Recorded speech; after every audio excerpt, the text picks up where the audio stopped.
తిరుమల లడ్డు వ్యవహారంలో వివాదాస్పద వ్యాఖ్యలు చేశారంటూ పవన్ కళ్యాణ్పై కేఏ పాల్ హైదరాబాద్ పంజాగుట్ట పోలీస్ స్టేషన్లో ఫిర్యాదు చేశారు. ఈ సందర్భంగా ఆయన మాట్లాడుతూ పవన్ కళ్యాణ్ వ్యాఖ్యల వల్ల సమాజంలో అశాంతి వాతావరణం నెలకొందని, తన ఫిర్యాదు ఆధారంగా విచారణ చేసి ఎఫ్ఐఆర్ నమోదు చేయాలని విజ్ఞప్తి చేశారు.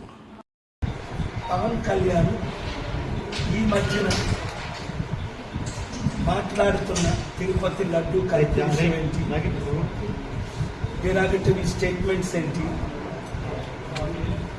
ఇన్సైటింగ్ అని 14 సెక్షన్స్తో నేను అఫీషియల్గా పంజాగుట్ట పోలీస్ స్టేషన్ అండర్లో ఇక్కడ ఆపోజిట్ కాలనీ అమెరికా ఉంటున్నాను కాబట్టి నేను వచ్చి మీకు అఫీషియల్గా కంప్లైంట్ ఇస్తున్నాను. ఇమీడియట్గా ఆయన్ని ఇన్వెస్టిగేషన్ చేయమని, based on the sections FIR file చేయమని, తర్వాత అరెస్ట్ చేయమని, ఇది మీకు ఇచ్చిన action copy to the president of India, prime minister of India, chief justice of India, home minister of India, governor of Andhra Pradesh, speaker of the assembly Andhra Pradesh, CBI central bureau investigation, వీరికి కాపీలు పంపిస్తున్నాం.